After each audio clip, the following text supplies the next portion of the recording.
AP అసెంబ్లీలో ఎప్పుడు అనుకోని విధంగా మాక్ అసెంబ్లీ అయితే మినిస్టర్ నారా లోకేష్ గారు అయితే కండక్ట్ చేశారు. కాన్స్టిట్యూషన్ డే రోజు ఆంధ్రప్రదేశ్ పిల్లలందరికీ అసలు అసెంబ్లీలో ఏం జరిగిద్దో చూపించడానికి స్కూల్స్ లో ఉన్న పిల్లలందరినీ ఫిల్టర్ చేసి చాలా మంది పిల్లల్ని 175 మెంబర్స్ ని తీసుకొచ్చి అసెంబ్లీలో ఎలా జరిగిద్దో వాళ్ళు చూపించాలని చెప్పి తీసుకొచ్చారు. ప్రస్తుతం మనతో పాటు డిప్యూటీ సీఎం పవన్ కళ్యాణ్ ఉన్నారు.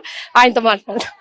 సో ఎలా అనిపిస్తుంది అసలు పవన్ కళ్యాణ్ రోల్ ప్లే చేయడం అంటే మామూలు మాటలు కాదు. చాలా మంది ఫ్యాన్స్ ఉన్నారు. ఒక్క మాట అటు ఇటు అయినా ఫ్యాన్స్ రోల్ ఎక్కువ జరిగింది. ఎలా అనిపించింది? ఫస్ట్ పవన్ కళ్యాణ్ గారి రోల్ నేను చేస్తున్నాడు చాలా భయం వేస్తుంది. అయితే అంత పెద్ద రోల్ నేను పోషించగలనా అని నాకు అనిపించింది. తర్వాత టీచర్స్ కొంచెం ఇన్స్పైర్ చేస్తే నేను ఆయన రోల్ కి సరిపోతానని నాలో నేను సెల్ఫ్ గా ఇన్స్పిరేషన్ తీసుకొని ఆయన ఇన్స్పిరేషన్ తీసుకుని నేను మాట్లాడాను. అక్కడైతే నాకు ఏ నియోజకవర్గం నుంచి వచ్చారు, అసలు ఎలా ఫిల్టర్ చేశారు, ఏ ఊరు నుంచి వచ్చారు? నేను విశాఖపట్నం నుంచి వచ్చాను. విశాఖ ఈస్ట్ నుంచి. అక్కడ మా నియోజకవర్గం నుంచి ఒక క్విజ్ కాంపిటీషన్ ఎస్ఏ పెట్టి అందులో నెగ్గి నేను ఇక్కడికి రావడం జరిగింది. అంటే అసెంబ్లీలో అడుగు పెడతాము అని అనుకున్నావు ఎప్పుడైనా, లేకపోతే ఇలా ఊరికే వచ్చేసా? నేను ఎప్పుడైతే అసెంబ్లీలో అడుగు పెడతానో సీఎం గారిని చూస్తానని కూడా నా ఇంత చిన్నతనంలో చూస్తాను ఎప్పుడు అనుకోలేదు. ఫస్ట్ టైం లైవ్ ఎక్స్పీరియన్స్ చేశాను నేను సీఎం గారిని.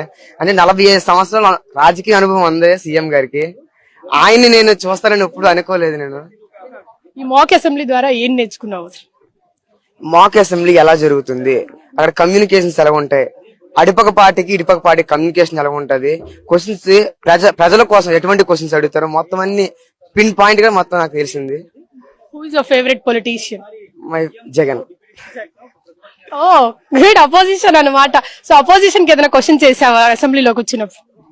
అంటే నేను ఆన్సర్ ఇచ్చాను. వాళ్ళ క్వశ్చన్ అడిగితే ఆన్సర్ ఇచ్చాను. అంటే ఫ్యూచర్ లో ఏం అవ్వాలనుకుంటున్నావు? యాజ్ ఎ పొలిటీషియన్ జగన్ అంటే ఇష్టం ఉన్నావు, పాలిటిక్స్ కి రావాలనుకుంటున్నావా, లేకపోతే వేరే స్ట్రీమ్ ఏదైనా తీసుకొని డాక్టరో ఇంజనీరో అవ్వాలనుకుంటున్నావు? నేను